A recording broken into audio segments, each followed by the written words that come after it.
Done.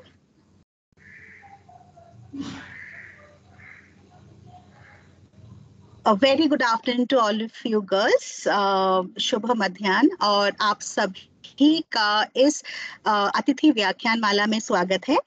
जैसे कि बेटा हम लोगों ने आपको पहले भी क्लास में बताया था कि अभी इस व्याख्यान माला में हम उन साहित्यकारों से आपका परिचय करवाएंगे जिनकी रचनाएं आप लोग अपने टेक्स्ट बुक में पढ़ रहे हैं, या तो आपने फर्स्ट ईयर में उनको पढ़ा है या अभी थर्ड सेम में आप उनको पढ़ने जा रहे हैं। तो ये व्याख्यान माला जो होगी वो कुल मिलाकर 12 लेक्चर्स होंगे, जिसमें पाठ्यक्रम के अलावा भी समकालीन साहित्यकार यानी कि कॉन्टेम्पररी राइटर्स हमारे इस पटल पर आएंगे। ये ऑनलाइन मोड पर होगी और हर क्लास 2 लेक्चर अटेंड करेंगे, ठीक है। इसके पीछे की वाइवा भी आप अपने अपने क्लास में आपसे करवाए जाएंगे और इसके लिए कुल मिला के आपके प्रेजेंटेशन का जो 10 मार्क्स का कंपोनेंट है वो आपको दिया जाएगा, ठीक है। तो यहाँ पे हमारे साथ जितने भी बच्चे जुड़े हैं, मैं सबको सबसे पहले एक बहुत बड़ा थैंक यू देना चाहती हूँ, क्योंकि आप लोग क्लास में जितने स्वीट हैं, यहाँ पर भी आप लोगों ने समय पे जुड़ा है। और आज ज्यादा समय वेस्ट ना करते हुए मैं आज के अतिथि के बारे में आपको बता दूं। आज हमारे साथ इस व्याख्यान माला के सबसे पहले लेक्चर में आज हमारे साथ जुड़े हैं प्रोफेसर हरीश अरोड़ा जी, जिनकी 2 रचनाएं हमारे सिलेबस में लगी हुई है। एक है महाप्रयाण एकांकी और दूसरी जो अभी थर्ड सेम बीएससी के बच्चे पढ़ने जा रहे हैं वो है आत्मोत्सर्ग, ठीक है। सर का एक बहुत बहुत तगड़ा सीवी है और सबसे बड़ी बात है कि वो एक बहुत अच्छे टीचर हैं। और मैं आपके सामने एक टीचर को प्रस्तुत कर रही हूँ, एक साहित्यकार, और उनके बहुत सारे अलग अलग मतलब उनके अलग अलग फीचर्स हैं जो वृंदा आपको बताएंगे। और इस व्याख्यान माला में हम सर से थोड़े बहुत प्रश्न भी पूछेंगे और ये व्याख्यान माला पूरी तरह से स्टूडेंट्स के लिए रखा गया है और ये विद्यार्थियों के द्वारा ही संचालित होंगे। तो हम टीचर सिर्फ बैक सीट में बैठेंगे और सुनेंगे। वृंदा, ओवर टू बेटा। सर आपका फिर से स्वागत करते हैं और ये मंच आपका है। वृंदा, आप शुरू कीजिए। All the best. स्वागत है सर। आपका स्वागत करने हम सब मिलकर आए हैं। चेहरे पर मुस्कान और हाथों में फूलों का गुलदस्ता लाए हैं। नमस्कार आप सभी मित्रों को। मुझे बेहद प्रसन्नता है कि आज हमारे बीच प्रोफेसर हरीश अरोड़ा जी मौजूद हैं, जो अपने व्यक्तिगत एवं साहित्य जीवन के कुछ अनुभव हमारे साथ साझा करेंगे। इस व्याख्यान को प्रारंभ करने से पहले मैं आज के अतिथि का लघु परिचय प्रस्तुत करना चाहती हूँ। वरिष्ठ साहित्यकार और आलोचक तथा महात्मा गांधी अंतर्राष्ट्रीय हिंदी विश्वविद्यालय के दूर शिक्षा निदेशालय के निदेशक और वर्तमान में दिल्ली विश्वविद्यालय के PGDAV संध्या कॉलेज के हिंदी विभाग में प्रोफेसर डॉक्टर हरीश अरोड़ा विगत 22 वर्षों से हिंदी साहित्य और पत्रकारिता में अध्यापन कर रहे हैं। कविता, कहानी, नाटक, पत्रकारिता और आलोचना पर इनके 35 से अधिक पुस्तकें प्रकाशित हो चुकी हैं। धूप की खुली किताब एक समर्पित एकांत कैनवस से बाहर एक समर्पित एकांत कैनवस से बाहर झांकती लड़की, शब्द को प्रवेश करने दो, महाप्रयाण, शोध प्रविधि और प्रक्रिया, पाश्चात्य काव्य शास्त्र के सिद्धांत आदि उनके प्रमुख कृतियां हैं। इनके साहित्य पर उन्हें भारतेंदु समान, आचार्य रामचंद्र शुक्ल समान, महाराजा कृष्ण जैन समान, महावीर प्रसाद द्विवेदी पत्रकारिता सम्मान आदि 20 से अधिक राष्ट्रीय और अंतर्राष्ट्रीय सम्मानों से सम्मानित किए जा चुके हैं। इनकी कृतियां अलग अलग विश्वविद्यालय के पाठ्यक्रम के रूप में भी पढ़ाई जाती है और इनके साहित्य पर अनेक शोध कार्य भी हो रहे हैं। ये देश विदेश के कई महान संस्थाओं के सदस्य के रूप में अपनी सेवा प्रदान कर रहे हैं। आपको यह जानकर बड़ी खुशी होगी कि हमने भी पाठ्यक्रम में इनके रचनाओं को सम्मिलित किया है। अब मैं आपसे विनम्र निवेदन करती हूँ कि आप अपने वक्तव्य इस पटल पर रखें सर। धन्यवाद वृंदा। सबसे पहले तो मैं माउंट कार्मेल कॉलेज का और गोयल जी का, वाणी जी का और इनकी पूरी टीम का, और खास तौर पे पिछले लगभग 2 वर्षों से लगातार मैं आपके कॉलेज के माध्यम से जिन विद्यार्थियों से लगातार मैं संपर्क में हूँ, मुझे लगता है कि दक्षिण भारत में बहुत कम कॉलेज या बहुत कम संस्थान ऐसे हैं जो हिंदी के प्रति इतने अधिक समर्पित हैं, और विशेष रूप से समकालीन साहित्य को लेकर खासतौर पर चर्चा करने की जो आज के समय में आवश्यकता है वो बहुत जरूरी है। चूंकि पहले तो ये समझने की आवश्यकता है हम समकालीन साहित्य कहते किसे। 1980 के बाद का वो साहित्य है, और इसमें जो समकालीन शब्द है वो जीवन दृष्टि के रूप में है, यानी समकालीनता हमारे जीवन की वो दृष्टि है जो हम अपने समय के अनुरूप उस दृष्टि के माध्यम से समय को देखते हैं, समय का आकलन करके चलते हैं, यानी कि एक साहित्य की एक विशेष प्रविधि के रूप में हम इसे जानकर चलते हैं। दुर्भाग्य है कि हिंदी साहित्य में हम राष्ट्रीयता के संबंध में लगातार वर्षों से चर्चा कर रहे हैं, लेकिन जब हम समकालीन हिंदी साहित्य की बात करते हैं तो उसमें राष्ट्रीयता को हम बिल्कुल गौण मान लेते हैं, और ये मान लेते हैं कि राष्ट्रीयता नाम की चीज समकालीन हिंदी साहित्य में कभी रही भी नहीं। बहुत सारे कवि ऐसे हैं, तमाम कवियों से मैं परिचित रहा हूँ, बहुत सारे कवियों के साथ मेरा आना जाना उठना बैठना भी रहा है। राजकमल चौधरी हैं, दूरनाथ सिंह हैं, चंद्रकांत देवताले हैं, सौमित्र मोहन हैं, अनामिका जी हैं, तमाम ऐसे रचनाकार हैं जिनके साथ मैं कई बार बहुत सारी जगहों के कविता पाठ भी करता रहा, एक कवि के रूप में, समकालीन साहित्यकार के रूप में। और उसी तरह से बहुत सारे कहानीकार भी हैं, तेजस्वी शर्मा है, पंकज सुबीर हैं, मनीषा कुलश्रेष्ठ हैं, विजय मोहन सिंह है, चित्रा मुद्गल जी हैं, जो आज की समय की एक और पीढ़ी लगातार आगे बढ़ती हुई चली जा रही है, जो ज्योति चावला है। ये सब लोग ऐसे हैं जो समकालीन हिंदी साहित्य की एक अलग सोच लोगों के सामने लाने की कोशिश कर रहे हैं। लेकिन एक सबसे बड़ी संकट की स्थिति है जब हम कॉलेज में विद्यार्थी को कहीं पढ़ाने जाते हैं तो हमारे सामने एक सैद्धांतिकता का खांचा गढ़ दिया जाता है, और हम ये मान लेते हैं कि उसी सैद्धांतिकता के खांचे में खड़े होकर ही हम उस युग को पहचान सकते हैं। लेकिन क्या वास्तव में उस युग की पहचान वही होती है? क्या हम उस सैद्धांतिक स्वरूप के आधार पर ये मान लेते हैं कि उसमें उस कालखंड के अंतर रचना धर्मिता में केवल यही सारे तत्व या यही सारे मूल्य मौजूद हैं जिनकी वजह से हम उसकी पहचान बनाकर चलते हैं? मैं समझता हूँ कि इसमें भी कहीं ना कहीं विचार करने की आवश्यकता है। मुझे याद है, मैं जब समकालीन साहित्य के बारे में बहुत गंभीरता से चिंतन करता हूँ तो उसमें बहुत सारे महत्वपूर्ण बिंदु जो आते हैं उनमें खास तौर पे ये आते हैं कि वो वैचारिकता और बौद्धिकता के धरातल पर खड़ा हुआ एक साहित्यिक युग है, जिसमें आस्था और अनास्था का द्वंद्व पूरे तरीके से हमारे सामने उभर कर आता है, जिसमें टूटती हुई परंपराएं हैं, टूटते हुए मूल्य हैं, विघटित होते हुए समस्याएं, विघटित होते हुए मूल्यबोध है। ये सारी चीजें हमारे युग के जीवन से निकल कर आती हुई हम उन साहित्यकारों को दिखाई देकर चलती है, या फिर उन आलोचकों को दिखाई देकर चलती हैं जो इस साहित्य की पहचान करने के लिए, उसका विश्लेषण करने के लिए हमारे सामने। एक राजनीतिक विसंगति बोध उन रचनाकारों को इस समाज में दिखाई देता है, एक जातिगत और लिंगगत भेद, उसमें संघर्ष की स्थितियां उन रचनाकारों को दिखाई देकर चलती है। लेकिन राष्ट्रीयता का स्वर इसकी आलोचना के केंद्र में कभी रहा है? आखिर कारण क्या है?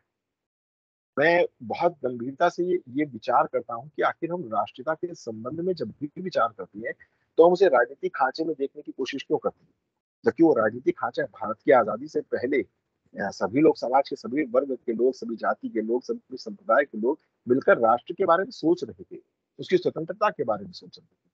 ऐसी स्थिति में जब हम ये विचार करते हैं तो क्या राष्ट्रीयता को हम केवल उतने ही संदर्भ में देखकर चले जितने संदर्भ में राष्ट्रीयता के संबंध में आज राजनीतिक लोग एक टिप्पणी करके चलते हैं? याद रखिएगा, राष्ट्रीयता उतना छोटा तत्व नहीं है या उतना छोटा बोझ नहीं है। राष्ट्रीयता का मतलब होता है राष्ट्र के संबंध में चिंतन करना, राष्ट्र के संबंध में सोचना, राष्ट्र की एक एक कण कण की भूमि के बारे में चिंतन करना, उसके बारे में सोचना, ये हर व्यक्ति का कर्तव्य होता है। और हम जब कर्तव्य की बात करते हैं तो समाज का प्रत्येक वर्ग, चाहे वो जाति से संबंध हो, चाहे वो किसी भाषा से संबंध हो, चाहे वो किसी राजनीतिक दल के साथ संबंध हो, उसके लिए राष्ट्र अपने आप ही सर्वोपरि है। जब राष्ट्र सर्वोपरि है तो फिर ये संघर्ष की स्थितियां कहां से उत्पन्न? तो फिर ये जातिगत विद्वेष की भावनाएं कहाँ से उत्पन्न हो रही? क्यों हम लिंग भेद के आधार पर समाज को खांचों में बांटने की कोशिश करते हैं? यहाँ एक सबसे महत्वपूर्ण प्रश्न हमारे सामने उठता है कि जब हम समकालीन साहित्य के संबंध में चर्चा करते हैं तो अचानक हिंदी साहित्य में नहीं बल्कि भारतीय साहित्य में अनेक विमर्श हमारे सामने आकर खड़े हो जाते हैं। चाहे वो स्त्री स्त्री विमर्श का संबंध हो, चाहे वो ये दलित विमर्श का संबंध हो, चाहे फिर समाज के उन तबकों के संबंध में जिन्हें हम हाशिए का समाज मानकर चलते हैं, उनके संबंध में संबंध। लेकिन क्या स्त्री सचमुच में हाशिए पर खड़ी हुई स्त्री है? यदि ऐसा है तो मुझे लगता है इस बारे में हमें फिर से विचार करने की आवश्यकता है। खास तौर पर साहित्यकारों को विचार करने की आवश्यकता है। या फिर मैं आलोचकों के संबंध में ये टिप्पणी जरूर करना चाहूंगा। साहित्यकार तो निरंतर भारतीय समाज और भारतीय समाज की उस नारीवादी चेतना को आज भी लोगों के सामने लाते हैं। आज भी वो नारी को दुर्गा के रूप में भी देखकर चलते हैं, नारी को माँ के रूप में भी देखकर चलते हैं, बहन बेटी के रूप में भी देखते हैं। उसके हर जिसे कहते हैं हर उसके अस्तित्व के हर पक्ष को वो अपने साहित्य में उभार कर चलते हैं। मैंने बहुत सारा ऐसा तमाम साहित्य पढ़ा है, लेकिन उन सारे साहित्य को पढ़ने के बाद जब मैं आलोचना जगत की कृतियों की ओर देखता हूँ तो दुर्भाग्य महसूस होता है कि उनमें हम राष्ट्रीयता की इस भावना को कहीं ना कहीं गौण मान लेते हैं। हम उन्हें एक हाशिए का समाज मान लेते हैं, दबा हुआ कुचला हुआ वर्ग मान लेते हैं और उन्हें एक साहित्य में अलग जगह देने की कोशिश करते हैं। साहित्य में अलग जगह देने के लिए क्या आवश्यकता पड़ी तत्कालीन समय में, ये भी विचार का पक्ष हो सकता है। हो सकता है कि हम उनके जीवन को लेकर या उनकी जिंदगी के उन पहलुओं को लेकर अपने साहित्य में आज तक खुले तौर पर इस कारण से नहीं बोल पाए कि शायद हमने वो चीजें भोगी भी नहीं, इसलिए भोगा हुआ यथार्थ शायद उस रचनाकार का अपना यथार्थ अगर उभर कर आता है तो उसे साहित्य में लाने में कोई आपत्ति नहीं। इसीलिए मैं समझता हूँ कि ये विमर्श हमारे सामने उभर कर आए। समाज के बारे में चिंतन करना, समाज के इन वर्गों के बारे में चिंतन करना भी राष्ट्रीयता का एक पक्ष है। लेकिन हम राष्ट्रीयता को एक नए नजरिए से देखने की और भी कोशिश करते हैं। हमारे सामने राष्ट्रीयता का वो एक व्यापक फलक आता है जब हम राष्ट्र के प्रत्येक पक्ष को भारतीय समाज में उभारने की कोशिश करते हैं। अभी आपको मालूम होगा कि पिछले कुछ वर्षों में जब आप साहित्य अकादमी सम्मानों की एक सूची देखते हैं, उसमें युवा रचनाकारों को भी सम्मान दिए जाते हैं, नवोदित कवियों को भी सम्मान दिए जाते हैं। उन नए रचनाकारों की रचनाओं में भारतीय जीवन बोध का जो स्वर हमारे सामने उभर कर आता है तो मैं हैरान होता हूँ कि आखिर आलोचना जगत के आलोचक उन रचनाकारों की रचनाओं को अपने साहित्य में स्थान क्यों नहीं देते? मुझे लगता है इस संबंध में एक सबसे बड़ा प्रश्न हमारे सामने इसलिए उभर कर आता है कि क्या आलोचना भी किसी एक विचारधारा के दायरे में कैद होने वाली आज आलोचना तो नहीं बनती चली जाती। जैसे हम साहित्य को अलग अलग खांचों में बांट लेते हैं और ये मान लेते हैं कि एक आलोचक ने उस साहित्य को अपने अपने दायरे में समेटने की कोशिश की है, अपने अपने नए खांचे गढ़ के आलोचना के उस केंद्र बिंदु में लाकर उसे खड़ा करने की कोशिश की। लेकिन क्या हमने सांस्कृतिक आलोचना की दृष्टि को भी देखने की कोशिश की? अगर इस दिशा में विचार करें तो मैं समझता हूँ कि मेरे पास अनेक रचनाकारों की ऐसी सूची है और खासतौर पर उन युवा रचनाकारों की जो समकालीन साहित्य में अपना बहुत बड़ा योगदान देकर चले, चाहे वो राधाकांत पांडे हो, चाहे वो राकेश मलिक हो, सूरज हो, ज्ञानेंद्र पांडे हो, विक्रम सिंह हो। ये सभी वो लोग हैं जिनकी कविताओं को जब आप पढ़ते हैं तो आपको भारत इसमें दिखाई देता है। भारत का वो गौरवशाली इतिहास दिखाई देता है जिस इतिहास को हम जड़ मानकर चलते थे। मैं हमेशा मानकर चलता हूँ कि इतिहास कभी भी हमारी जिंदगी का सच नहीं दिखाता है। इतिहास तो मरी हुई चीजों का सच दिखाता है। जो मर चुका है वो इतिहास में चला। यदि आपने भारत की जीवंतता को देखना है तो इतिहास में मत देखिए, इतिहास के पन्नों को मत देखिए। अगर आपको देखना है तो साहित्यकार की उन रचनाओं की ओर दृष्टि डालकर देखिए जो रचनाकार अपने समय की काल ध्वनि को, अपने समय के काल स्वर को अपने रचनाओं में लाकर खड़ा, चाहे वो कहानीकार हो, चाहे वो नाटककार हो, चाहे वो कवि कवि हो, चाहे फिर अन्य विधा में लिखने वाले। उन समस्त रचनाकारों की रचनाओं में एक भारतीय जीवन शैली जो बदलती हुई है, निरंतर बदलती हुई है, वो जीवन शैली आपके सामने उभर कर आती है। ऐसे तमाम रचनाकारों से मेरा परिचय है, मैं लगातार उन लोगों से परिचित रहा।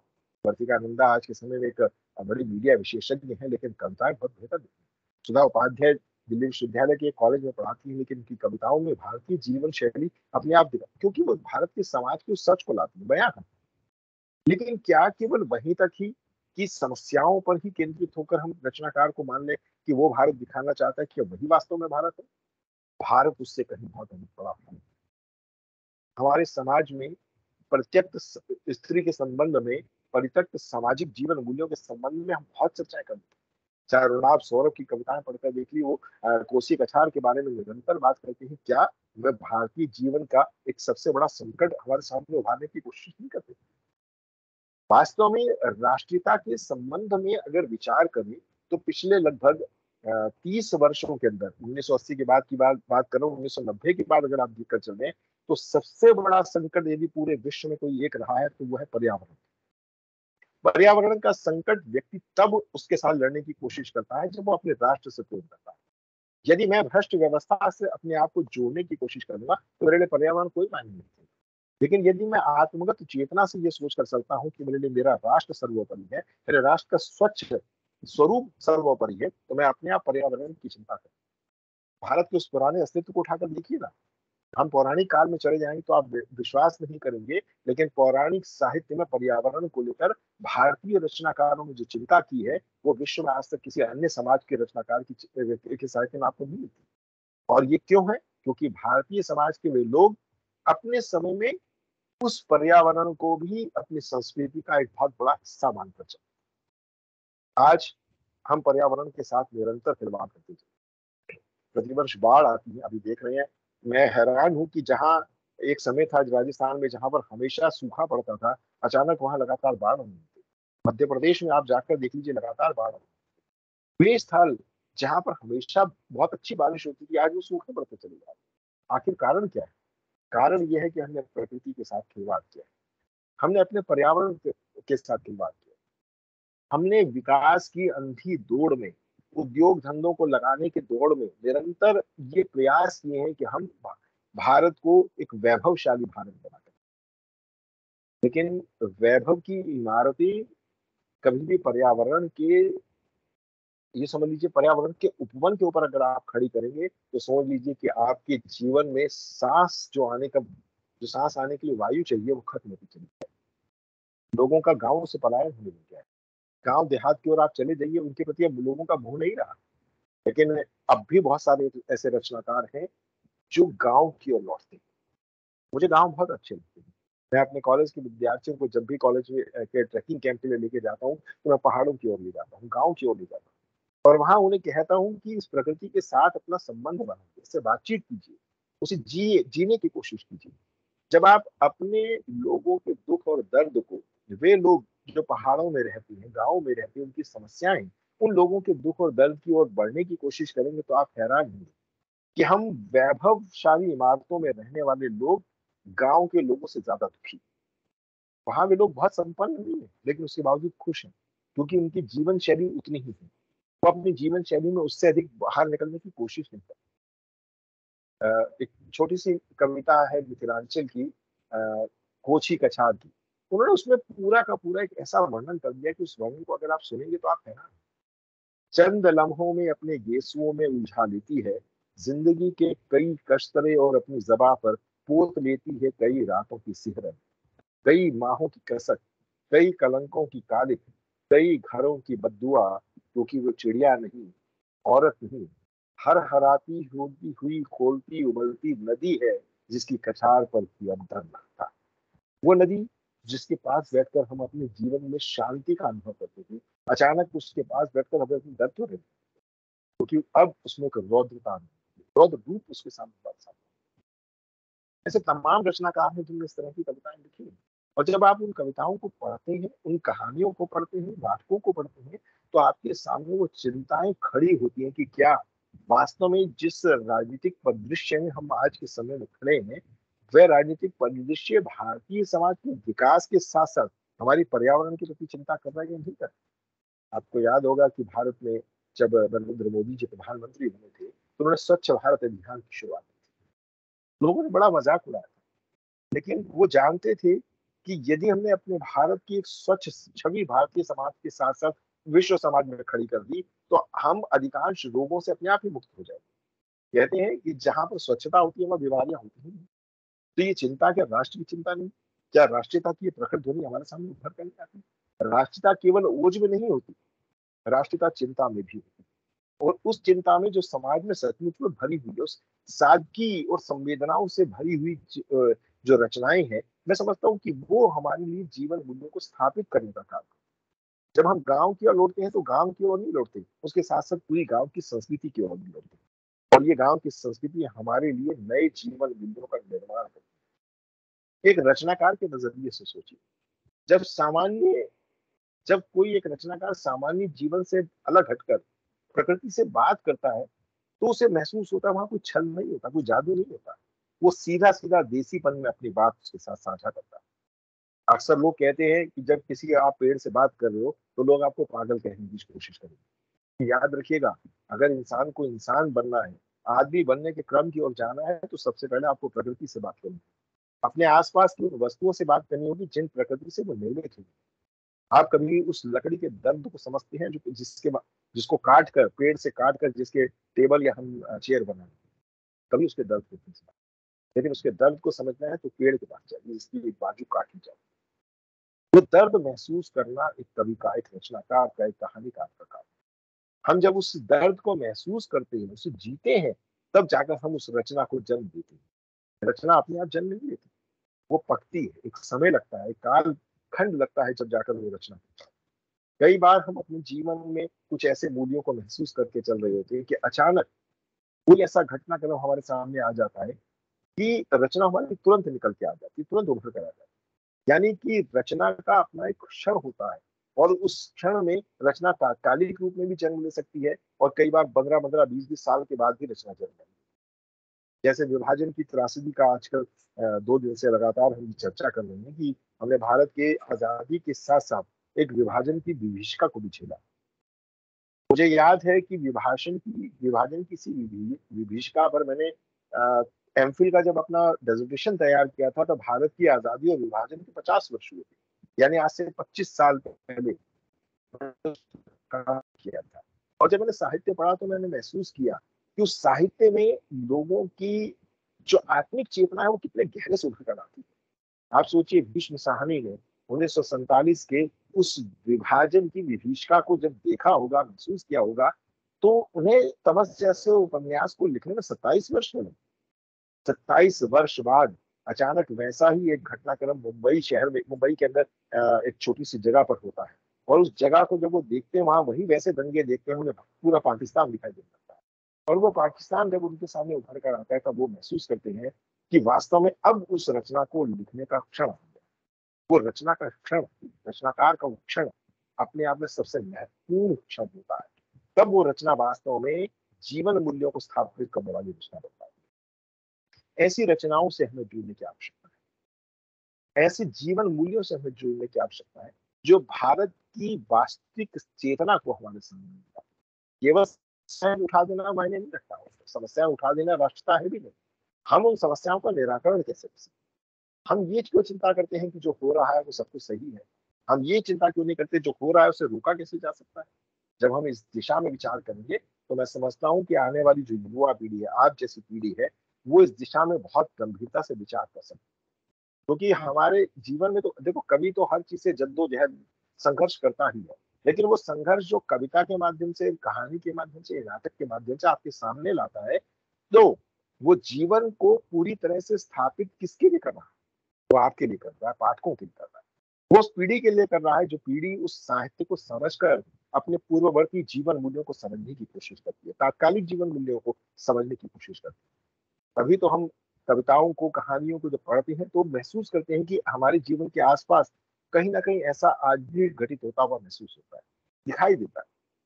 हम किसान की समस्याओं से परिचित हैं। हम तो सोचते हैं कि प्रेमचंद के बाद किसान की समस्या चली गई, खत्म हुई, लेकिन ऐसा है नहीं। किसान की समस्या आज भी वही की। वो अलग बात है कि वर्तमान परिप्रेक्ष्य में जो बदलने वाली जीवन की जो शैली है, उस शैली में किसान ने अपनी जिंदगी को इस तरीके से ढाल दिया है कि उसने स्वयं उन समस्याओं को एक तरह से जन्म दिया। पहले के किसान के लिए तो संघर्ष की स्थितियां अलग थी, वो उन पूंजीपतियों से प्रताड़ित था, लेकिन आज का किसान उस तरह से प्रताड़ित उस दिशा में नहीं है। लेकिन उस किसान की हर जीवन मूल्य की वास्तविक स्थिति को जानना है तो किसान के पास बैठिए, उससे बातचीत की, जानिए कि आखिर कारण कौन से। मैं ऐसे तमाम किसानों से भी परिचित हूँ जो बहुत आर्थिक रूप से बहुत संपन्न है। क्या उनकी पीड़ाएं हमारे पास आती हैं? उनकी पीड़ाएं आएंगी भी कहाँ से? क्योंकि वो तो संपन्न है। तो वास्तव में हमें उस किसान की पीड़ा को समझना होगा, जो किसान आज भी, जब अभी किसान आंदोलन हुआ था, दिल्ली के बॉर्डर को पूरी तरह से 3 जगह से बंद कर दिया गया था, वास्तव में वो सारे किसान वहां थोड़ी बैठे। जो वास्तविक किसान था वो फिर भी खेत में था, वो आज भी मतलब खेत में अन्न बोने की कोशिश कर रहा था। उसकी जिंदगी को समझने की आवश्यकता है, क्योंकि वो 2 क्षण के लिए अपने जीवन को, वो जानता है कि 2 क्षण में अगर उसने अपने जीवन को यहाँ बिताने की कोशिश की, तो 1 क्षण में वो जो अनाज उगा सकता था वो अनाज नहीं उगा पाएगा। वो अपने लिए नहीं अनाज उगा रहा, हम सबके लिए अनाज उगाता है, और हम सबके लिए वो जीवन मूल्यों का निर्माण कर रहा है। कई बार बाजारीकरण के इस दौर में जब हम अपने आप को देखने की कोशिश करते हैं, तो महसूस करते हैं कि हिंदी साहित्य में समकालीनता का जो वास्तविक परिदृश्य होना चाहिए, वो कहीं ना कहीं एक सीमित दायरे तक हमें समेट कर रखने की कोशिश कर रहा है। उससे बाहर के दायरे को हमने देखने की कोशिश नहीं की। मैं तमाम उन रचनाकारों से परिचित, जो युवा रचनाकार है, अनुज लुगुन है, नताशा है, हरे प्रकाश उपाध्याय है, जो निरंतर लिख रहे हैं, प्रांजल था लिख रहे हैं, लेकिन मैं इन रचनाकारों से परे हटकर मैं उन रचनाकारों के बात आपके सामने करना चाहूंगा, जिन रचनाकारों ने राष्ट्रता के एक नए स्वरूप को हमारे सामने ला। उसमें अंजू जैन है, पल्लवी त्रिपाठी है, जिनके अंदर एक भारत बोध दिखाई देता है, जो भारत के वास्तविक स्वरूप को हमारे सामने ला। अंजू जैन ने कहा, तुम हो मेरे देवता ये मन शिवाला है, तुम हो मेरे देवता ये मन शिवाला है, नैन अंजुरी में भरी ये अश्रुमाला है, सिंधु मंदन में मिला विष पी लिया तुमने, एक नया इतिहास फिर से जी लिया तुमने, अपने बलिदानों को स्वर्णाक्षर में ढाला है, तुम हो मेरे देवता ये मन शिवाला है। वो भारत का बात है, भारत की बात है। वो भारत को ईश्वर के रूप में देखकर चलती है। हम भारत माता की बात कर रहे हैं, उसके भारत ईश्वर। इसी तरह से पल्लवी त्रिपाठी भारत के मानचित्र को हमारे सामने खड़ा है। मानचित्र के अंबर भारत पर भारत जैसे ध्रुव तारा है, तुम्हें सुनाती हूँ क्यों भारत सारे जग से न्यारा। चारों धाम यहाँ स्थित है, रामायण गुरुवाणी है, आला उदल की कविताएं तानसेन की वाणी है, शून्य दिया ऋषियों मुनियों ने गणना को आसान किया, खुद ईश्वर ने रणभूमि में गीता ज्ञान महान किया। पृथ्वीराज महाराणा के बलिदानों की भांति है, सावरकर की वीर कथाएं हमें आज तक भाती। क्या ये भारत नहीं है? भारत के हम क्या वास्तव में भारत की उस ज्ञान परंपरा से आज परिचित नहीं है? हम सचमुच में उस ज्ञान परंपरा से आज बिल्कुल अलग होते चले जा रहे हैं। हमारे लिए वो ज्ञान परंपरा वास्तव में आज के समय में बहुत मायने रखती है। हमें उस दिशा में विचार करने की आवश्यकता है कि हम उस भारत के वास्तविक स्वरूप को जाने। राष्ट्रीयता का प्रखर स्वर तो वही है जो हमारे भीतर हमारी गौरवशाली परंपरा के प्रति एक चिंतन के प्रति मतलब एक आग्रह जागृत करे, उद्बोधित करे। हम अपने कितने इतिहास के महान वीर पुरुषों से परिचित हैं। नई शिक्षा नीति में जो राष्ट्रीय शिक्षा नीति 2020 आज हमारे सामने उभर कर आ रही है, उसमें भारतीय ज्ञान परंपरा एक सबसे बड़ा पक्ष है। हम उस ज्ञान परंपरा के प्रत्येक व्यक्ति से परिचित होने की आवश्यकता है आज के समय। यदि हम उससे परिचित होंगे तो हमारे भीतर अपने आप ही गौरव का भाव जागेगा। भारत को विश्व गुरु बनाने के लिए आज की युवा पीढ़ी को ये प्रण लेना होगा कि हम राष्ट्रीयता की उस प्रतिध्वनि को, राष्ट्रीयता के उस स्वर को अपने भीतर तब जगा सकते हैं जब हम अपनी भारत की ज्ञान परंपरा के उन महान महान रचनाकारों, उन महान ऋषियों मुनियों संतों की वाणी को पहचान सके, संतों को जान सके। तब जाकर हम भारत के वास्तविक राष्ट्रबोध को समझ पाए। वरना भारत क्या है इसके बारे में कहने की आवश्यकता नहीं। मैं तुम्हें केवल एक ही बात कहूंगा, आपने यदि वेदों को पढ़ा है तो वेदों में स्पष्ट रूप से लिखा है, यस्य में हिमवंतो महित्वा यस्य समुद्रस्य रसया सहायु यस्येमा प्रतिभो यस्य बाहु कस्मे देवाय हविषा विधि।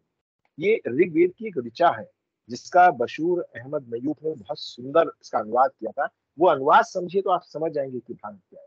जिसके फैले बाहुपाश से आविष्टित होने को आतुर दिशा दिशांतर उद्घोषित हो रहा समुद्रों के सीने में, जिसके गौरव गीतों का संघोष निरंतर, हिममंडित पर्वतमालाएं जिसे दे रही अभिनंदन का मौन समर्पण, उस स्वदेश के कर्म यज्ञ में मेरी जीवन संविधा अर्पण, मेरी जीवन संविधा।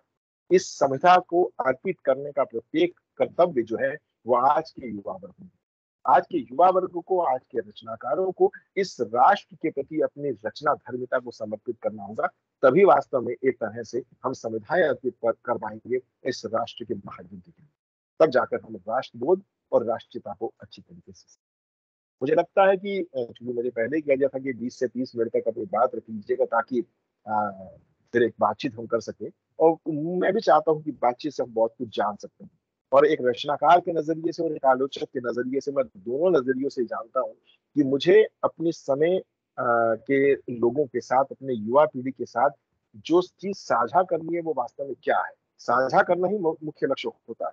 वैसे भी कोयल जी ने पहले कह दिया था कि ये प्रोफेसर है, लेकिन मैं एक प्रोफेसर के नाते आपके सामने नहीं बोलता, क्योंकि अगर मैं प्रोफेसर के नाते बोलता तो फिर मैं एक लेक्चर देता, और मैं 55 मिनट से पहले, 1 घंटे से पहले लेक्चर खत्म नहीं करता। लेकिन मेरा उद्देश्य आपको लेक्चर देना नहीं, व्याख्यान देना नहीं। मेरा उद्देश्य है मैं आपको जीवन से परिचित कराऊं, जीवन मूल्यों से परिचित कराऊं, तब जाकर हम सही मायने में नई पीढ़ी को भारत और भारतवर्ष से परिचित करा सकते। बहुत बहुत आपका बहुत बहुत बहुत धन्यवाद सर। आपके इस व्याख्यान से मन भर गया है और ऐसा लग रहा है मानो ऐसे ही हम आपको सुनते रहें और आपसे जानते रहें। हम अगर समय की भी सीमा है तो अब हम प्रश्नों के तरफ बढ़ते हैं और क्योंकि इस व्याख्यान को सुनकर हमारे मन में इतने प्रश्न जग रहे हैं, तो हम क्या आपसे सवाल आपके सामने कुछ रख सकते हैं? बिल्कुल बिल्कुल, स्वागत है। जी। सबसे पहला सवाल सर, आपकी प्रिय विधा कौन सी है? किसी भी रचनाकार से ये सवाल करना ऐसा होता है कि जैसे आप उसकी किसी एक माँ से पूछे आपको अपना कौन सा बच्चा सबसे प्रिय है। हम्म, तो मूलतः मेरे लिए कविता शुरू से ही एक सबसे महत्वपूर्ण पक्ष रही है, और कविता में मैंने अपनी जिंदगी को जीना आरंभ किया था। लेकिन मैं कविता तक ही अपने आप को सीमित नहीं रख पाया। मुझे लगता है कि जब मुझे लगता है कि किसी एक विषय पर अपनी बात को मैं किस विधा में रख सकता हूँ, जिस विधा में मुझे उस बात को रखने में सामर्थ्य महसूस होता है, समर्थ महसूस होता है, मैं उस विधा पे अपनी दृष्टि रखता हूँ। ये अलग बात है कि कविता और गीत के प्रति मेरी रुचि हमेशा से बनी रही है, लेकिन मैंने नाटक और कहानियां भी इस कारण से लिखी कि मुझे लगा कि कुछ विषयों को नाटक के माध्यम से या कहानियों के माध्यम से समाज के सामने लाया जा सकता है। मूलतः गीतकार हूं तो स्वाभाविक है गीत के प्रति मेरी रुचि आरंभ से। धन्यवाद सर। दूसरा जो सवाल हम आपसे पूछना चाहेंगे वो है आपकी पहली रचना कब और कैसे रची गई थी?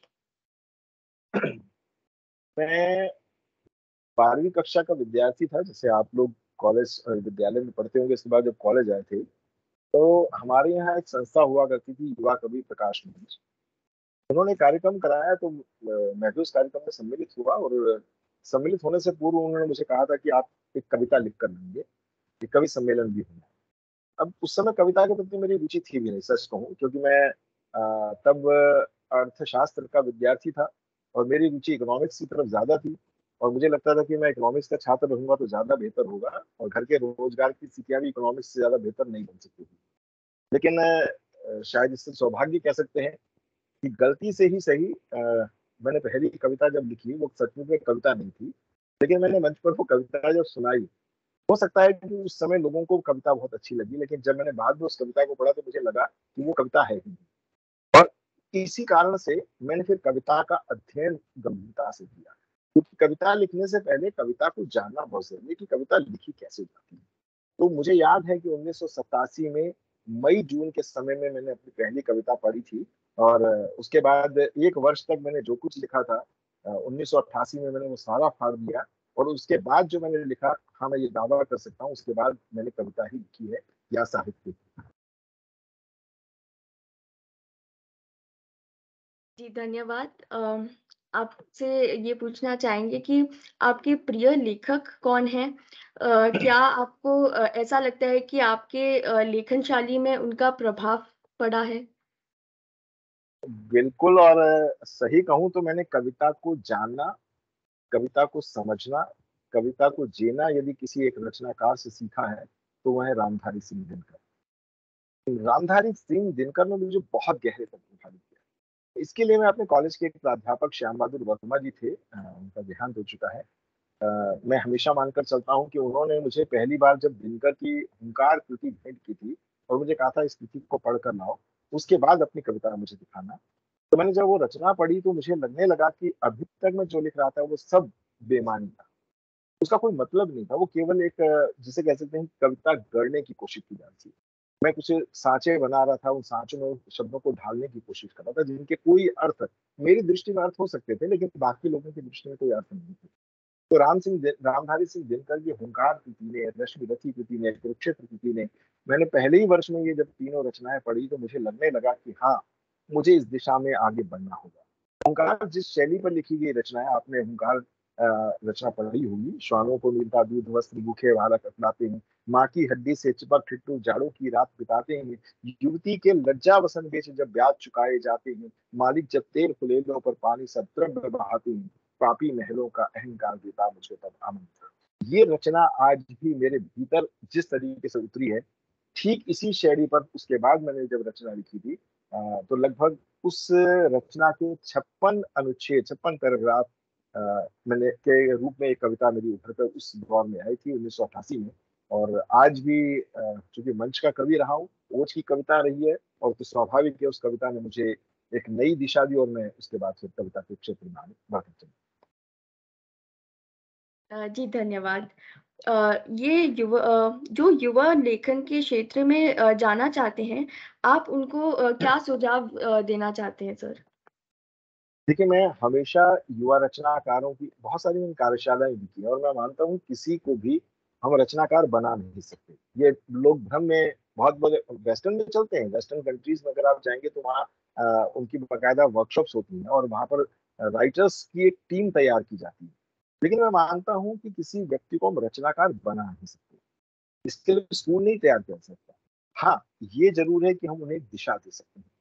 आप रचनाएं लिखिए, रचनाएं लिखने से पहले ध्यान रखिएगा रचनाएं पढ़ना शुरू कीजिए।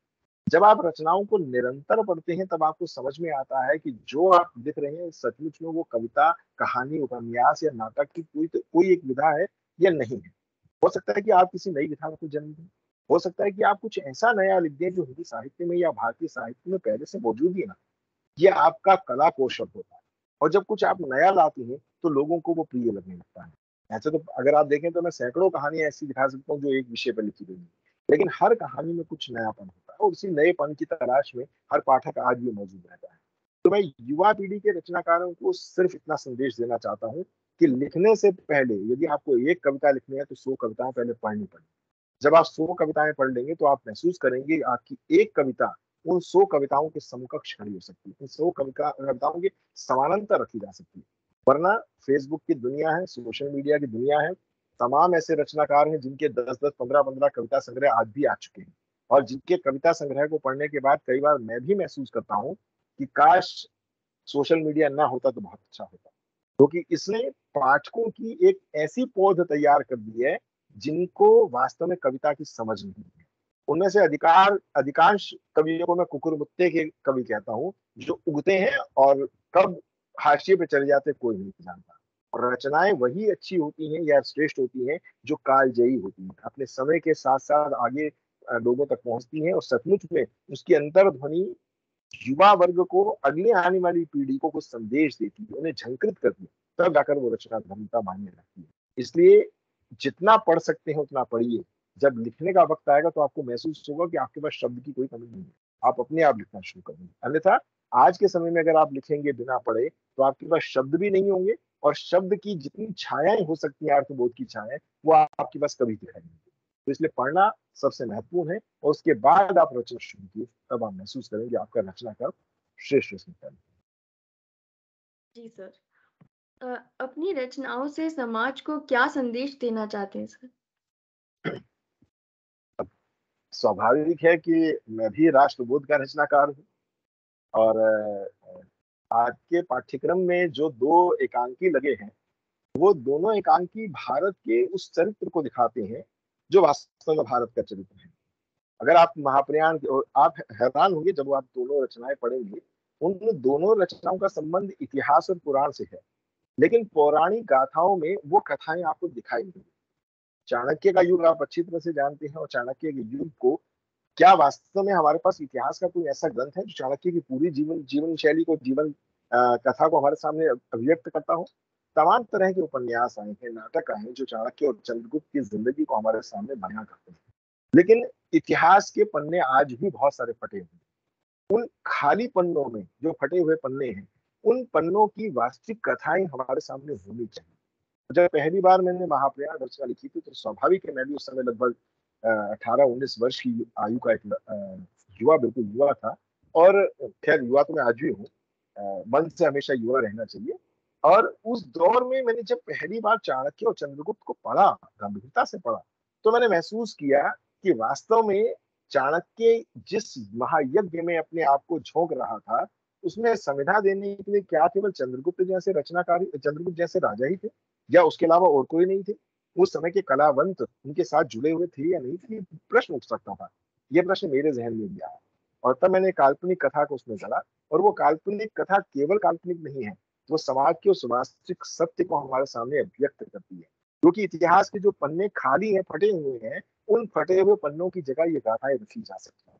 जैसे राम की कथा केवल राम की कथा उस रूप में नहीं है जैसे हम जानते हैं, ऐसे तमाम कथाएं आपको राम की मिलेंगी, जो कथाएं वाल्मीकि की लिखी हुई या रामचरितमानस में लिखी हुई नहीं है, लेकिन वो राम के चरित्र को, राम के उस उद्देश्य को हमारे सामने लाती है, जो वास्तव में वाल्मीकि और भारतीय राम साहित्य को लिखने वाले रचनाकारों के मन में कहीं ना कहीं रहा होगा। तो जो मूल्य हैं, मैं चाहता हूं कि समाज के सामने वो मूल्य हमेशा बने रहने चाहिए। इसीलिए मेरे लिए राष्ट्रीय चेतना सबसे बड़ा पक्ष रहा है मेरी रचना का। और राष्ट्रीय चेतना में मैंने आपको स्पष्ट किया था, उसमें स्त्री शक्ति भी बहुत महत्वपूर्ण होती है। जैसे आत्मोत्सर्ग अभी आपके पाठ्यक्रम में लग रहा है, उसके बारे में थोड़ा सा मैं आपको जानकारी दे दूं। कैकेयी के चरित्र को हम सभी जानते हैं।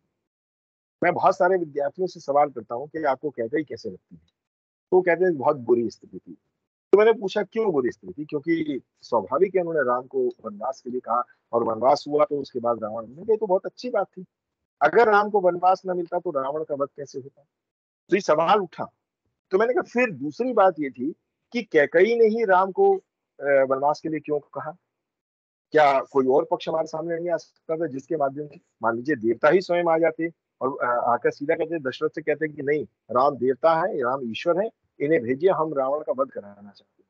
लेकिन नहीं, जब हम पूरी कथा पढ़ते हैं तब हमारे सामने समझ में आता है कि उस कथा के पीछे राम का चरित्र कैसे दिखाई देने की कोशिश की गई। सबसे अधिक राम को प्रेम करने वाली अगर कोई माता थी तो वो कैकेयी थी। राम सबसे अधिक किसी एक माता के पास रहते थे तो वो कैकेयी के पास रहते थे। अगर राम को सबसे अधिक स्नेह कैकेयी कर रही है तो फिर वो राम को वनवास ले देगी। क्या केवल मंथरा के कहने पर उसकी मति भ्रष्ट हो जाएगी? तो ये सारे सवाल मेरे जहन में भी उठे। जब मैं युवा था तो स्वाभाविक इन सवालों के उत्तर खोजने की आवश्यकता मेरे पास भी थी। मैंने उत्तर खोजने की कोशिश की, और उत्तर मुझे लगा कि साहित्य में मिल सकते हैं।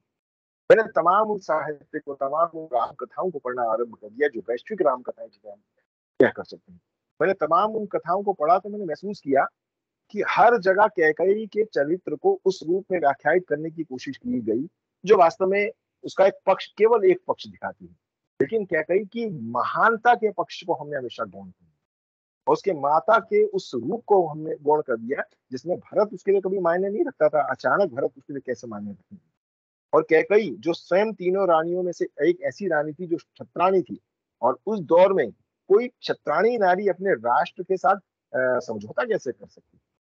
जब ये सवाल उठे तो आत्मोत्सर्ग ने जन्म लिया, और मैंने कैकेयी के चरित्र को, उस कथा को वास्तविक रूप देने की कोशिश की कि आखिर क्या कारण रहे कि जिसमें कैकेयी ने राम को वनवास के लिए कहा। क्यों वो दो वर मांगते थे? वो दो वर्ग चाहती थी, दो वर कभी भी मांग सकती थी, लेकिन राम को वनवास देने की आवश्यकता क्या थी? आप सीधा सीधा भी कह सकते थे कि वर जो मेरे भरत को राज दे दिया जाए, और राम तैयार थे, राम अपने आप राज दे देते, और राज दे देते तो सारी समस्या खत्म हो जाती। लेकिन नहीं, उद्देश्य था अधर्म पर धर्म की विजय। उद्देश्य था कि एक व्यक्ति के माध्यम से, देवता नहीं, ईश्वर नहीं, राम एक व्यक्ति के रूप में हमारे सामने, एक व्यक्ति के माध्यम से जब हम किसी राक्षस का वध करते हुए दिखाते हैं, महाबली राक्षस का वध करते हुए दिखाते हैं, तो उस समाज के आम व्यक्ति को भी महसूस होता है कि संघर्ष करने की स्थिति हमारे पास है। जब ये राम मार सकते हैं तो हमारे अंदर भी वो सामर्थ्य है कि हम एक व्यक्ति के रूप में हमेशा अधर्म के साथ संघर्ष कर सकते हैं, उससे लड़ सकते हैं। तो ये मुख्य उद्देश्य था जिसको लेकर मैंने ये रचना की। ऐसे तमाम मेरी रचनाएं हैं जो मूलतः, चूंकि ओज का रचनाकार रहा हूँ, तो स्वाभाविक है कि मेरे मन में कहीं ना कहीं राष्ट्र और राष्ट्रीयता के प्रति एक बोध रहा है। वह सूर्य भला कैसा जिसमें अग्नि का ही संसार नहीं, वह गीत भला कैसा जिसके शब्दों में राष्ट्र का प्यार नहीं। जो नहीं सत्य का पथ देती वह धरा नहीं है हिंद देश, जो नहीं सत्य का पथ देती वह धरा नहीं है हिंद देश, है भरा स्नेह माधुर्य जहां वह मरा नहीं है हिंद देश। वह जीवित है अब भी यौवन की आंखों में जाकर देखो, फिर कैसी शक्ति कैसा बल जो झुका सके यह हिंद देश। हम हिम शिखरों से ऊंचे हैं किंतु अभिमान न छुपाया, हम सागर की भांति जीते पर नफरत की जलदार नहीं, बस सूर्य भला कैसा जिसमें अग्नि का ही संसार है। ये गीता ज्ञान की भूमि है, ये गीता ज्ञान की भूमि है, यह कर्म पंथ भारत माता, ये दिव्य लोक आदर्श धरा पुण्य पुनीत भारत माता, ये पराधीन जन का सपना, यह नारी का शक्ति संबल, यह विश्व चेतना की अग्नि, यह ज्योति किरण भारत माता, यह अनुरागी, यह भावमयी, यह विश्व तीर्थ मंगलकारी, यह आदर्शों की भूमि है, खंडित जिसके संस्कार नहीं, बस सूर्य भला कैसा जिसमें अग्नि का ही संसार। तो ऐसे तमाम गीत जो उस दौर में मैंने कॉलेज के दौर में मैंने जो अपना रचना कर किया, तो ये तमाम गीत उसी दौर के लिखे हैं, उस तरह की रचना उसी दौर की लिखी। तो मेरी कविताओं में तो भारत ही बोलता है, राष्ट्र ही बोलता है, राष्ट्रता की प्रतिध्वनि ही बोलती है, और मैं समझता हूँ कि भारत बोध हमेशा उसी रचना में होगा जो भारत के बारे में सोचेगा। धन्यवाद सर। आपने कब और कैसे महसूस किया कि आप में एक सफल साहित्यकार छिपा हुआ है? अब ये सफल और असफल का तो मुझे भी नहीं पता। ये जरूर है कि मेरी साहित्यिक यात्रा कविता से हुई। मैंने आपको शुरू में बता दिया था 1987 में 12वीं कक्षा की परीक्षाओं के बाद जब छुट्टियां थी, तो एक संस्था ने कार्यक्रम किया, तो गलती से उस कार्यक्रम में मैं भी चला गया और गलती से पता नहीं क्या पढ़ के आ गया। लेकिन लोगों ने जब तारीफ कर दी तो मुझे लगा कि शायद मैं कवि बन गया। उसके बाद कॉलेज में प्रवेश लिया, तो कॉलेज के शायद 15-20 दिन के बाद नोटिस बोर्ड पर एक नोटिस लगा हुआ मुझे मिला कि कमला नेहरू कॉलेज में कविता प्रतियोगिता है। मुझे लगा कि कवि तो मैं हूँ ही, चलो प्रतियोगिता में चलते हैं। तो बस वो उसी दौरान बैठ के कुछ कविताएं और लिखना शुरू कर दी, और जब कविता लिखकर पढ़ने गए और ये लगने लगा कि कोई हमें अप्रिशिएट ही नहीं कर रहा था, तो फिर मन में एक चिंता आई। तो मैंने अपने गुरु, साहित्यिक गुरु श्याम बहादुर वर्मा जी से मैंने बातचीत की, मैंने उन्हें रचनाएं दिखाई। पहले साल में लगभग मैं ये मानकर चलिए मैंने 200 कविताएं लिखी थी। मैंने उन्हें कविताएं दिखाई और मैंने कहा कि मुझे बताइए कि इन कविताओं में कमियां क्या है। तो मुझे उन्होंने एक ही वाक्य कहा पढ़ने के बाद, 2-3 दिन के बाद रचना पढ़ के बुलाए, कहते पहले जाकर कविता लिखो। मैंने कहा कविता लिखूं? तो उन्होंने बोला हाँ। तो केवल इतना संकेत मुझे समझ में आया, और उन्होंने मुझे किताब भेंट की और बोला इसे पढ़ो, फिर समझो, उसके बाद कविता लिखो, फिर मेरे पास आओ। और मैंने घर जाते ही जितना कुछ लिखा था वो सब फाड़ के मैंने रद्दी की टोकरी में डाल दिया। उसके बाद मैंने निर्णय कर लिया कि मैं पहले जब कविता लिखूंगा तो कविता को पहले जीने की कोशिश करूंगा। तो मैंने वो हुंकार कविता पढ़ी और मैंने महसूस किया कि हाँ, उसके बाद जब मैंने एक रचना लिखी, उद्बोधन नाम की वो रचना जब मैंने लिखी, तो उसके बाद जब मुझे समझ में आया, मैंने वो कविता जब अपने गुरु को दिखाई तो उन्होंने कहा हाँ ये कविता है। तो मुझे समझ में आया कि हाँ, कविता वास्तव में होती क्या है। कविता अपने आप में 3 शब्दों से बनी हुई है, क, वि और ता। क का मतलब कल्पना, वि का मतलब विचार, ता का मतलब ताल। ये 3 चीजें कविता में अपने आप होना जरूरी है। कल्पना का मतलब कोरी कल्पना नहीं, हम जीवन और जगत में जो देखते हैं वो वास्तव में कैसे महसूस करते हैं, ये हमारी कल्पना से निकल कर आता है। कल्पना हमेशा भविष्य की ओर देखती, ध्यान रखिएगा, वर्तमान की ओर नहीं। हम भविष्य की ओर देखकर चल रहे हैं, ये हमारे लिए महत्वपूर्ण है, इसलिए हम कल्पना करते हैं कि भविष्य कैसा होगा। दूसरा विचार, विचार का मतलब विचार नहीं, वो ये बौद्धिकता नहीं, विचार का मतलब वो भाव जो हम संदेश समाज को देना चाहते हैं। और ताल का मतलब एक लय, वो लय छंदबद्ध भी हो सकती है, मुक्त छंद की भी हो सकती है, और छंद मुक्त। एक आंतरिक लय हमेशा कविता में बननी चाहिए, वो जीवन की लय में उस कविता में उसको बनना चाहिए। तो ऐसे में जो कविता निकल कर आती है वो कविता वास्तव में अपने आप ही लगती है कि सफल एक कविता हो सकती है। और मैं तो आज भी मानता हूँ कि मैं अभी भी जो लिख रहा हूँ बहुत शायद बहुत अच्छा लिख रहा हूँ या नहीं, ये तो मैं नहीं कह सकता। लेकिन हाँ, मुझे अपने आप को लिखते हुए महसूस होता है कि मैं जो लिख रहा हूँ मेरी दृष्टि में तो कम से कम अच्छा है ही। बहुत अच्छा लिखने की कोशिश मैं आज भी निरंतर कर रहा हूँ। हो सकता है कि आने वाले समय में और ज्यादा बेहतर लिखकर आपके सामने आ सकूं। जी सर, धन्यवाद। एक लेखक होने के नाते आपने भी अपने जीवन में कई उतार-चढ़ाव देखे होंगे। क्या उन चुनौतियों के बारे में आप कुछ कहना चाहेंगे? देखिए, पहले वर्ष का उतार चढ़ाव तो मैंने आपको बता ही दिया। उसके बाद मैं हमेशा मानता हूँ, मेरे गुरु ने भी कहा था, कम लिखो लेकिन सचमुच में साहित्य लिखो। बहुत अधिक लिखने से आप साहित्यकार नहीं। चंद्रधर शर्मा गुलेरी, उसने कहा था से हिंदी कहानी में एक श्रेष्ठ कहानीकार के रूप में जाने जाते हैं। लेकिन उन्होंने बहुत अधिक कहानियां लिखी हो ऐसा कभी नहीं है। उनकी शायद 12 से अधिक कहानियां भी नहीं है। अब वो अलग बात है कि हिंदी साहित्यकार या आलोचना के जगत के लोग केवल 3 कहानियां ही उनके बात थे, लेकिन कुल मिलाकर उनकी 12 कहानी, और उन 12 कहानियों के बावजूद भी हिंदी साहित्य में उनका अपना एक नाम है। लेकिन हर व्यक्ति का नाम उसकी 1 या 2 कहानियों से, तो बहुत ज्यादा लिखने की आवश्यकता नहीं होती। आप कम लिखिए, जीवन में आपके पास संघर्ष की स्थितियां बहुत आती हैं। तो मैं आपके सामने बता दूं, क्योंकि मेरा लक्ष्य था, मुझे कॉलेज लेक्चरशिप में जाना था, तो मुझे लगता था कि कविता, कहानी, नाटक से शायद मैं अपनी जिंदगी का, अपने मन की अनुभूति तो रख सकता हूँ, लेकिन मुझे लेक्चरशिप में जो एक आइडेंटिटी, एक पहचान चाहिए, वो नहीं मिल पाई। तो मुझे उस पहचान को अर्जित करने के लिए आलोचना जगत में आना पड़ा। ये संघर्ष की स्थिति थी। मुझे कविता छोड़ने का मन कतई नहीं था, लेकिन मैंने छोड़ी, और मेरा पहला कविता संग्रह 1994 में आया, दूसरा 1999 में आया, और उसके बाद तीसरा मेरा 21 साल के बाद 2020-2021 में आता है। तो ये चिंता का विषय लोगों के लिए हो सकता है, लेकिन इसका मतलब ये नहीं कि मैंने कविता को जीना छोड़ दिया या जीवन को जीना छोड़ दिया। मैं निरंतर तब भी लिखता रहा, बहुत कम लिखता रहा, लेकिन हाँ, क्योंकि आलोचना जगत में मेरी अपनी एक अलग पहचान बनाने के लिए आवश्यक था कि मुझे उस दिशा में जाने की आवश्यकता है। मैंने आलोचना के क्षेत्र में काम किया, फिर पत्रकारिता के क्षेत्र में काम किया। विश्वविद्यालय स्तर पर अनेक विद्यार्थी या टीचर मुझे इस कारण से ही जानते थे कि वो किताबें उनके लिए बहुत उपयोगी हो जाए। शायद उनके लिए कविता, कहानी, नाटक मेरे लिए उपयोगी ना होते, लेकिन ये सब चीजें उनके लिए बहुत उपयोगी थी। तो मुझे जब अपना एक, जिसे कहते हैं ना, अपनी एक पहचान जब मिल गई, तो उसके बाद मुझे लगा कि अब मुझे लौट कर वापस अपने साहित्यिक, अपने सृजनात्मक क्षेत्र की ओर चाहिए, क्योंकि जो मन की बात है वो आप कविता, कहानी, नाटक में। तो लौट कर मैं आया, और उसके बाद देखिए 2 वर्ष में 2 कविता संग्रह आ गए हैं। तीसरा कविता संग्रह इसके बाद गति में है, प्रगति में है, एक नाटक या एक उपन्यास की दिशा में भी काम कर रहा हूँ। तो संघर्ष तो आपके जीवन में बहुत आते हैं। उन संघर्षों से पार पाने के लिए ही आपको रचना कर्म का सहारा लेना पड़ता है। इसलिए मुझे लगता है कि मेरे लिए संघर्ष कोई मायने नहीं।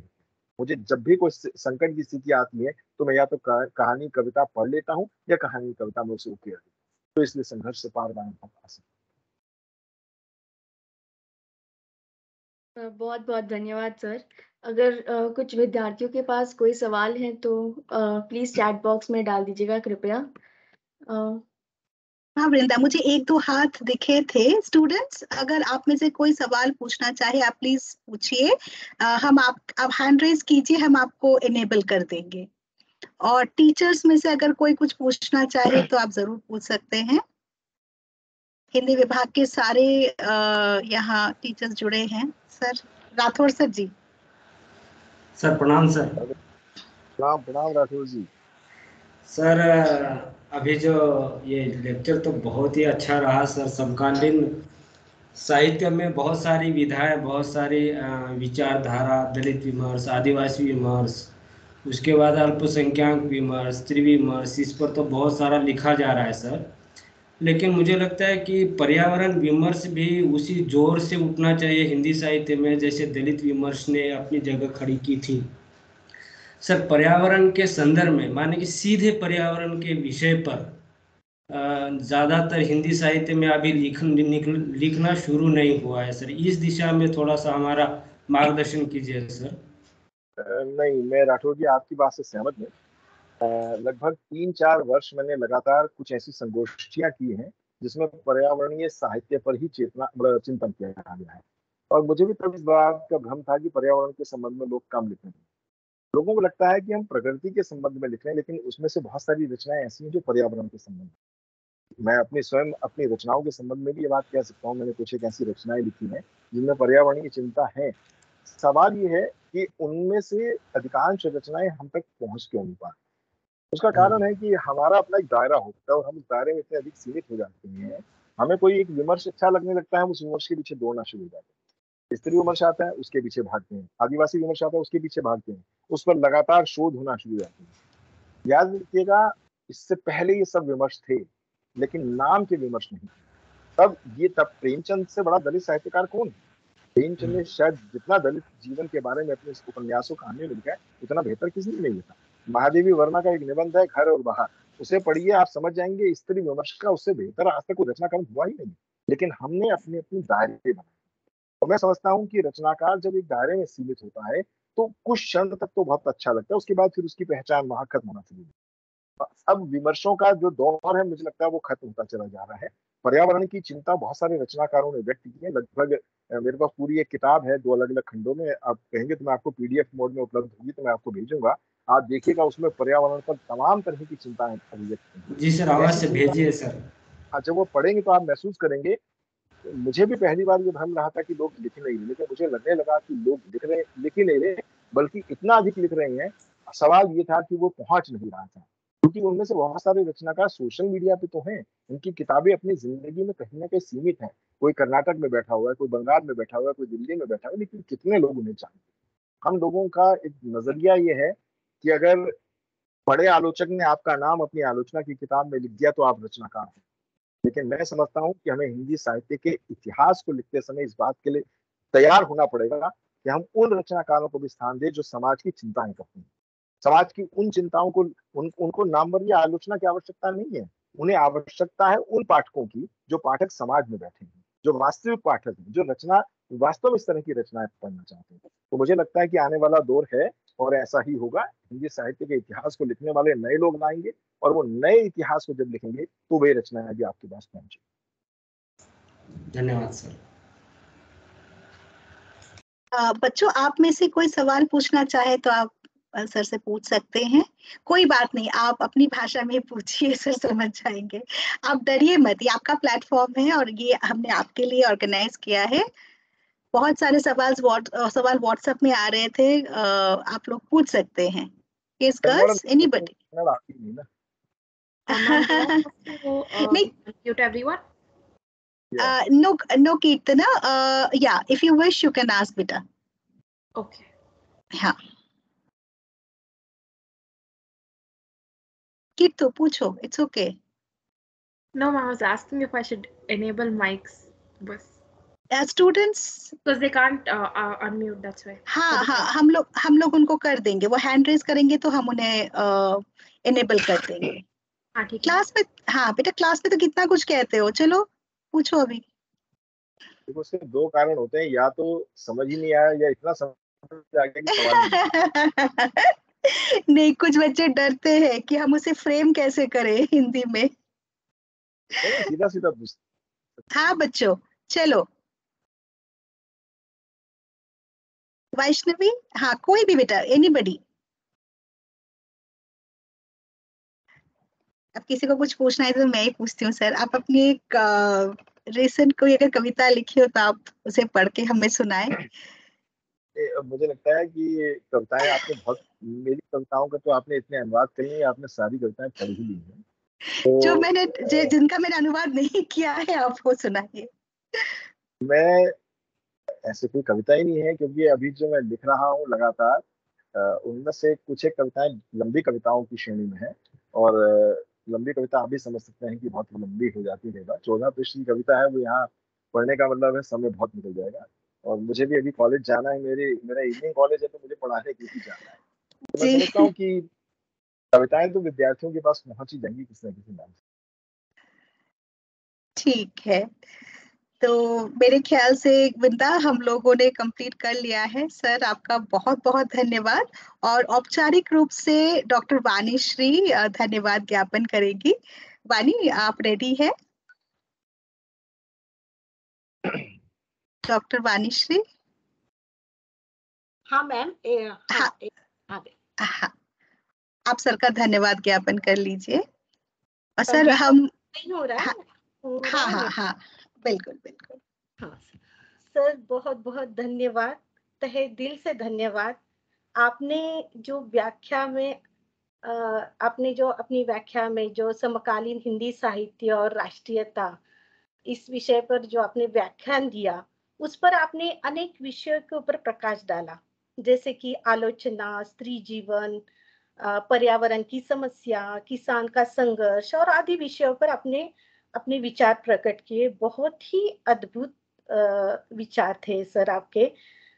जो पर्यावरण की समस्या को लेकर जो अपने अपने बच्चों, विद्यार्थियों को जो संदेशा दिया कि अगर आप आपको इंसानियत इंसान बनना है तो आपको प्रकृति से जुड़ना है, पर्यावरण से बात करना है, आपको गांव में जाना है, उन लोगों के कष्ट को उन लोगों के कष्टों को पूछना है, प्रकृति से बात करना है, पेड़ों से बात करना है, तभी जाकर आप एक अच्छी मौलिक रचना आप लिख सकते हो। अगर आप पर्यावरण की समस्या को लेकर, जो आज के आधुनिक जीवन की ये बहुत बड़ी समस्या है पर्यावरण, और बच्चों को भी इस बारे में पता होना चाहिए। तो आपने ये बच्चों को जो संदेशा दिया कि आपको पेड़ों से भी बात करना है। सर, हमारे कॉलेज में भी ऐसा एक इंसान आता है जो पुराने बहुत पुराने साल के पेड़ है, और वो आके उन पेड़ों से बात करता है। ये मैंने सुना है, देखा नहीं। वहाँ हमारे कॉलेज के लेक्चर्स ने हमें ये बताया कि वो आके पेड़ों से बात करता है। तो मुझे आपकी ये बात सही लगी, मैं सहमत हो गई। तो मुझे पहले तो लगा कि ये क्या पागलपन है, पेड़ थोड़ी बात कर सकते हैं, पर आपने जो अभी जो बताया आपके व्याख्यान में कि प्रकृति से हम जुड़े रहेंगे तो एक हम अच्छे रचना का निर्माण करेंगे, ये मैं इससे बहुत सहमत हो गई। सर, जो आपने कहा कि सादगी और संवेदना से भरी रचना जो हमारे जीवन को मौलिक बनाती है, ये बहुत सुंदर आपने कहा, और इस बात पे तो मैं बहुत सहमत हूँ।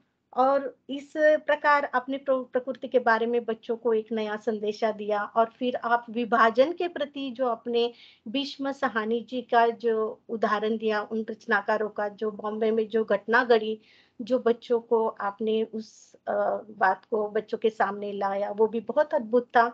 और किसान का संघर्ष, वो भी तो बहुत बड़ी समस्या है वर्तमान की।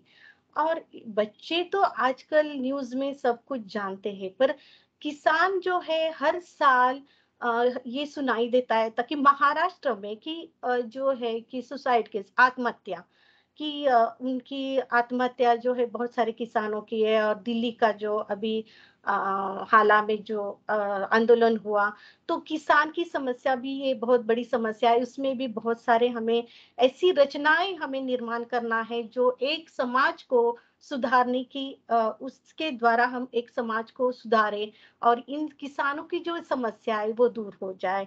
तो आपने बच्चों के सामने इस समस्या को भी बहुत अच्छी तरह से लेकर आए।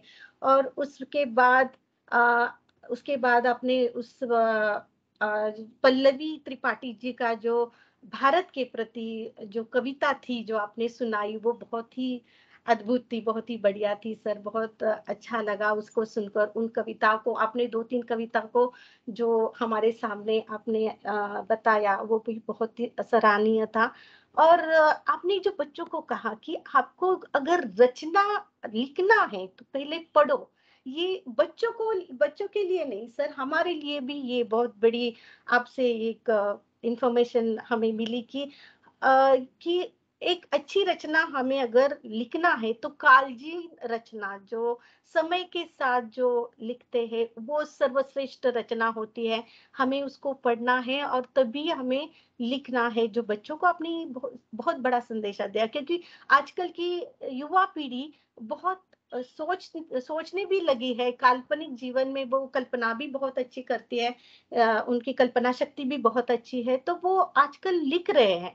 पर उनको एक सही दिशा चाहिए, जो आपने आज बच्चों को बोला कि हमें अच्छी रचना के निर्माण के लिए हमें क्या करना चाहिए, वो हमारे लिए भी बहुत अच्छा था, इंफॉर्मेटिव था। तो सर, बहुत बहुत धन्यवाद आपको, हमारे विद्यार्थियों की ओर से, हमारे हिंदी विभाग की ओर से, हमारे कॉलेज की ओर से, जो आपने अपना अमूल्य समय हमें दिया और इतनी अच्छी बातें हमारे सामने रखी। बहुत बहुत धन्यवाद, तहे दिल से धन्यवाद कहती हूँ सर मैं आपको।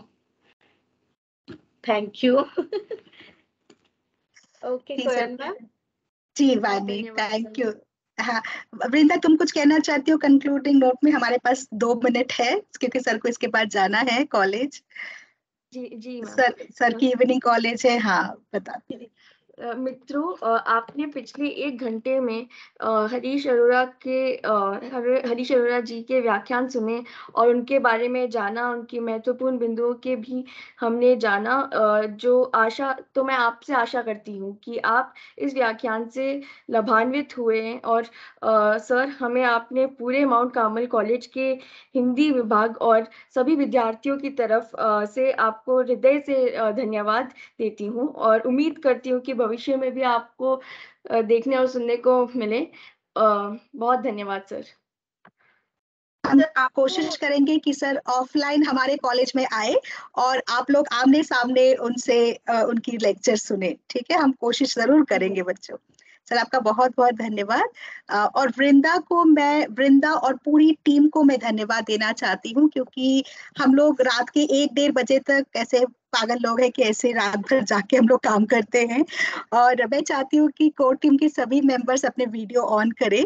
हम एक फोटोग्राफ ले लेंगे और कीर्तना, शबनम, औचित्या, उमा महेश्वरी, नथानिया, और किसी का नाम छूट गया है, वृंदा, तनीषा, और कोई है बेटा जिसका नाम छूट गया है? Thank you so much. किसी का हैंड रेज हुआ है? नेहा, यस नेहा को इनेबल करो। नेहा ने ये ब्रोशर डिजाइन किया, प्लीज नेहा को इनेबल करो। सॉरी बेटा। ओके, तो इस पूरी टीम ने सर बहुत मेहनत की है। बच्चों ने अब हमारी ये श्रृंखला का आपने श्री गणेश किया है, और हम चाहेंगे कि आपसे एक लेक्चर हम और करवाएं, क्योंकि इसमें सिर्फ हमारे 200 बच्चे जुड़े हैं सर। 2300 बच्चों में आज सिर्फ 200 बच्चे हैं, और बाकी 2100 बच्चे को हमें अलग अलग लेक्चर में फिट करना होगा। तो हमने कुल मिलाकर 12 लेक्चर्स रखे हैं। तो इसमें शायद आपको और एक ग्रुप को भी एड्रेस करना होगा पत्रकारिता पर। तो हमारी टीम आपसे संपर्क में रहेंगी जी। Ma'am, I'll just take one picture. Yeah, take a picture, Kirtana. Thank you.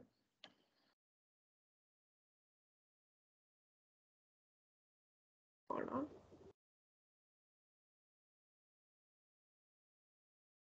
Just a minute, guys. Done. Thank you, sir. आपका बहुत बहुत धन्यवाद हरीश जी। Thank you. अच्छा बच्चों आपको लिंक भेजा गया है। Thank you so much. आप गूगल फॉर्म फिल कर दीजिए और उसमें जो आपका अटेंडेंस ऑटोमेटिकली रजिस्टर हो जाएगा। इसके लिए आपको 5 मार्क्स मिलेंगे for this guest lecture, so you can clap ये। और आपके टीचर्स अपने अपने क्लास में आपको एक छोटे छोटे क्वेश्चंस पूछेंगे, वाइवा होगी, ठीक है। और जिन जिन बच्चों ने आज अटेंड किया है, सारे बच्चों को after the viva 5 marks will be awarded, ठीक है। और एक लेक्चर आपको अटेंड करना होगा, नॉट इमीडिएटली, हम आपको बता देंगे, ठीक है girls. Thank you so much, enjoy your evening, love you all. Thank you so much बेटा। Thank you girls. हम इस मीटिंग को हम मीटिंग को खत्म करते हैं। बाय बेटा, बाय बाय।